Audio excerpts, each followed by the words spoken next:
Hello दोस्तों, कैसे हो आप लोग। आप सभी दोस्तों, मेरे भाइयों को मेरा प्रणाम। दोस्तों, हर बार की तरह आज भी आपका भाई है ना, आपके लिए एक इंफॉर्मेटिव वीडियो लेके आया है। और वो जो इंफॉर्मेटिव वीडियो दोस्तों होने के लिए जा रही है वर्ल्ड की एक ऐसी कंट्री जहाँ पे पहुंच के आप महीने के 1.5 से 2 लाख रुपए बिल्कुल आसानी के साथ कमा सकते हो। और काफी मेरे ऐसे इंडियन भाई है जो अभी ऑलरेडी वहां पे पहुंच भी गए हैं और अच्छे खासे तरीके से काम भी कर रहे हैं। आपको ही पता है, इंडिया के अंदर वो काफी ट्रेंडिंग के अंदर वो कंट्री अभी चल रही है। अभी है ना, गवर्नमेंट ने भी उनकी कुछ वैकेंसियां निकाली हैं, 2600 वैकेंसियां निकाली गई थी, जिनका कुछ टाइम निर्धारित किया गया था कि 15 तारीख तक इनकी ये रजिस्ट्रेशन आप करवा सकते हो। फिर क्या हुआ, 15 से उन्होंने है ना टाइम कम करके 10 तारीख कर दिया, जिसमें आज 10 तारीख है। आप उन वैकेंसियों को अगर पोर्टल पे देखने की कोशिश करोगे तो आपको कहीं भी मिलने वो वैकेंसी आपको देखने को नहीं मिलेगी। दोस्तों, आपको कुछ समझ में आ रहा है? मुझे तो देखो कुछ नहीं समझ में आ रहा। मान लेते हैं अगर कोई भी वैकेंसी अगर निकलती है तो जो उसका टाइम दिया जाता है ना, उस टाइम तक तो उसको रखते हैं, चाहे उसके अंदर कितने भी रजिस्ट्रेशन आए। वो गवर्नमेंट की एक रिस्पॉन्सिबिलिटी बनती है कि उन लोगों को कैसे आपको हैंडल करना है, कैसे इंटरव्यू करवाना है, किस तरीके से आप उनको जॉब प्रोवाइड करवाओगे। पर ऐसा कुछ भी नजर नहीं आ रहा। जब आप ये देखोगे, रोजगार संघ की वेबसाइट पे जाते हो तो आपको वो वैकेंसियां नजर नहीं आ रही।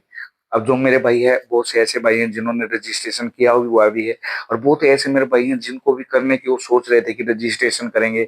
2 4 दिन हो गए इधर उधर धक्के खाते हुए, उनको पता ही नहीं चल रहा कि किस तरीके से रजिस्ट्रेशन होगा, किस तरीके से ना होगा।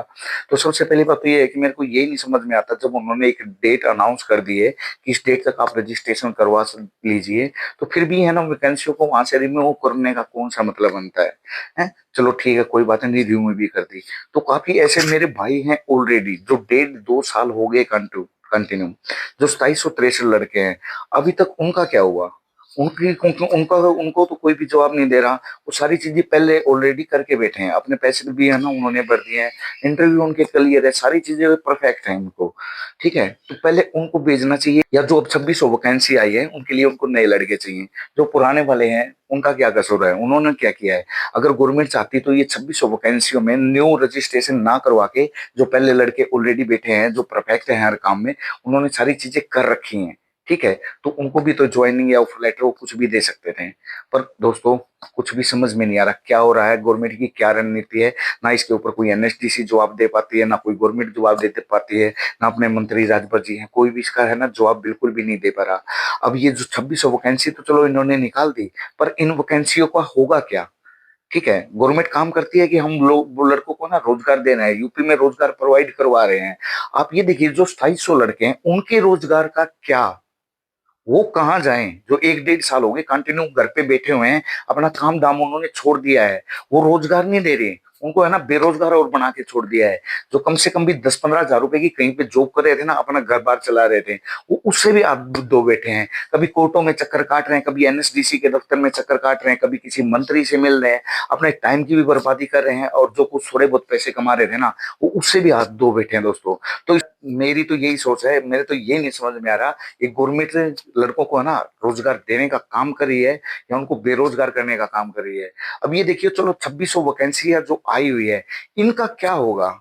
जब ये बताइए 1 1.5 साल से अभी तक वही क्लियर नहीं हुए जो 2763 लड़के थे, तो ये 2600 वैकेंसी का आपको क्या लगता है ये क्लियर हो पाएंगे? आप जरूर है ना कमेंट करके मेरे को इसके बारे में जरूर बताना कि आपको क्या लगता है। काफी ऐसे मेरे भाई हैं जो परफेक्ट तरीके से है ना, 2763 लड़के रहे, पूना वाले भी लड़के हैं जिसके अंदर बहुत अच्छे कारीगर हैं, वो यहाँ पे बैठे हुए हैं, धक्के खा रहे हैं। ठीक है, इतने दिनों से, जहाँ पे एक भर्ती को अगर वैकेंसी को क्लियर करने में गवर्नमेंट का 1.5 साल का टाइम अगर लग रहा है, तो ये 2600वीं वैकेंसी आ रही है, इसमें क्या होगा? इसमें कितना टाइम लगेगा? 2 साल लगेंगे या 3 साल लगेंगे? इस चीज का ना कुछ भी नहीं कह सकते। आप खुद ही सोचिए कि हाँ, आप देख रहे हैं ना, रजिस्ट्रेशन तो आपने कर दिया, और जितने मेरे भाई थे, चलो जिन्होंने 2763 से उन्होंने भी रजिस्ट्रेशन करना चाहिए, जॉब के लिए अप्लाई करना था, ऑलरेडी वो कर भी चुके होंगे। फिर भी एक सोचने की बात है, इतना इतना टाइम, अगर जो मेरा भाई अगर अभी ऑलरेडी कोई काम कर रहा है ना, तो इनके भरोसे आप अपना काम बिल्कुल भी छोड़ के ना बैठे, नहीं बर्बाद हो जाओगे। पहले ही बता रहा हूँ, आपने पहले भी देखा होगा, जो 2763 लड़के अभी तक कोर्ट के धक्के खा रहे हैं, कभी मंत्रियों से मिल रहे हैं, तो यही कंडीशन आप लोगों के साथ भी आ सकती है। तो मेरा कहने का मतलब दोस्तों यही है, चलो ठीक है, बहुत अच्छी बात है, आपने रजिस्ट्रेशन कर दिया, ठीक है, जॉब के लिए आपने अप्लाई कर दिया। ठीक है, जब भी आपका नंबर आए आप वहां पे जाइए, इंटरव्यू क्लियर कीजिए, आप वहां पे ट्रेनिंग लीजिए, सारे काम अच्छे से कीजिए। पर जो अभी ऑलरेडी आप काम कर रहे हैं ना, इन वैकेंसियों के भरोसे, इजराइल के भरोसे, आप बिल्कुल भी अपना काम दाम है ना छोड़ के बिल्कुल मत बैठिए। नहीं तो है ना, जो सोच रहे हैं ना 1-1.5 लाख रुपए वहां पे जाके कमा लेंगे, खुद अपने घर से पैसे लगा लगा के ना आप थक जाओगे चक्कर काट काट के, कोई फायदा नहीं है। अभी आपको पता है पीछे पीछे भी एक अनाउंसमेंट हुई थी बिहार के अंदर, ठीक है, केयर गियर और वाली जो पोस्ट थी, 5,000 वैकेंसियां निकाली गई थी। आप लोगों को किसी को पता है कि उनका क्या हुआ अभी तक? कहीं रजिस्ट्रेशन हुए या उनकी ट्रेनिंग हुई या नहीं हुई? कोई बता सकता है मेरे को? काफी मेरे ऐसे यूट्यूबर भाई थे जो कंटिन्यू वीडियो बनाई इसके ऊपर। हाँ, बिहार के अंदर ये वैकेंसी आ गई, केयर गिवर की वैकेंसी आ गई, 1,65,000 रुपए वहां पे सैलरी मिल जाएगी। अब कोई क्यों नहीं बोल रहा उन चीजों के बारे में? कहाँ गई वो वैकेंसी? कहाँ पे अप्लाई की? जर्मनी वाली वैकेंसी आती, कहाँ गई वो जर्मनी वाली वैकेंसी?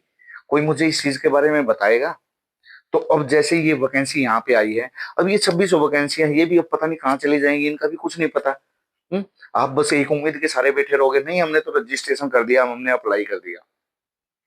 सोल्यूशन क्या है इन चीजों का? कोई ऐसा बंदा तो सामने आए कि इन चीजों का हाँ भाई जवाब दे सके कि ऐसे हो रहा है, इस तरीके से सारा सारा प्रोसेस होगा। एनएसडीसी के अधिकारी हैं, उनको कुछ पता नहीं, गवर्नमेंट कोई जवाब देना नहीं चाहती। तो ये जितने लड़के इधर उधर भटक रहे हैं वो जाए तो कहाँ जाए? काफी ऐसे मेरे भाई हैं, जैसे नीरज जी हैं, या एक राजस्थान से भाई हैं विकास जी, काफी जो इस मुद्दे के ऊपर एक्टिव रहते हैं। A to Z बात की उनको ना, A to Z उनकी रिपोर्ट बिल्कुल राइट रहती है, हर चीज के ऊपर वो फोकस करते हैं। फिर भी दोस्तों कुछ नहीं हो रहा, सिर्फ ना वीडियो पे वीडियो ही बनाए जा रहे हैं। कोई उनकी तरफ भी तो एक बार ये देख लीजिए, इनका क्या कसूर है जो ये अभी तक यहीं पे बैठे हुए हैं? अगर गवर्नमेंट चाहती, जो ये 2600 वैकेंसियां अभी ऑलरेडी आई हुई है, तो जो पहले वाले जो लड़के अभी वेटिंग लिस्ट में है, पहले उनको वो क्लियर कर सकते थे। तो नए लड़कों को कहाँ से रोजगार देंगे जब वो पहले वाली ऐसे ही भटक रहे हैं? उनका तो कोई रास्ता उनको कुछ भी नजर नहीं आ रहा है ना। 1.5 साल हो गए अपना रोजगार छोड़ के बैठे हैं, हैं? अब जर्मनी वाले थे, उनका कुछ पता नहीं है, ठीक है, उसके बाद बिहार में जो वैकेंसी आई उनका कुछ पता नहीं। तो ये क्या हो रहा है? हम्म? अभी जो वैकेंसी आई थी, चलो ठीक है, इन्होंने पोर्टल के अंदर डाल दी, वैकेंसियां बहुत सारी आती रहती, पर जो उन्होंने एक निर्धारित डेट कर दी ना, वो डेट से पहले कोई भी है ना वैकेंसी को बिल्कुल भी वहां से रिमूव नहीं करता, चाहे कितने भी रजिस्ट्रेशन आ जाए। आप भी अभी तक आपने बहुत सारे फॉर्म भरे होंगे, जो डेट है डेट को कम नहीं करते। ठीक है, अगर बाई चांस कोई अगर ऐप उनकी वेबसाइट के अंदर कोई प्रॉब्लम हो ना, तो उसमें क्या होता है कि प्रोसेस थोड़ा स्लो हो जाता है, और इसके अलावा कुछ नहीं हो पाता। अब मेरे तो कुछ समझ में नहीं आ रहा दोस्तों, अगर आपको कुछ समझ में आ रहा है तो जरूर कमेंट करके बताइए कि क्या होगा क्या नहीं होगा। चलो बहुत ही अच्छी बात है, मैं तो एक ही दुआ करूंगा कि ये जो भी वैकेंसी आई है, जो भी मेरे भाइयों ने इजराइल जाने का सपना देख रखा है, उनका ये सपना जरूर पूरा पूरा हो। मैं तो एक ही दुआ कर सकता हूँ। बाकी दोस्तों एक ही बात मैं कहना चाहूंगा, आप इन इजराइल की वैकेंसियों के भरोसे बैठे मत रहिए। ठीक है, कहीं 1-1.5 लाख कमाने के चक्कर में जो कमा रहे हो ना, उससे भी हाथ मत धो बैठना, अपना काम को ना कंटिन्यू चलते रहना। जब आपका नंबर आएगा तो आप वहां पे जाइए, इंटरव्यू क्लियर कीजिए, ट्रेनिंग कीजिए, अपने काम दाम को ना छोड़ने की बिल्कुल भी जरूरत नहीं है। बाकी देखते हैं आगे क्या होता है। थैंक यू दोस्तों, मिलते हैं नेक्स्ट वीडियो में।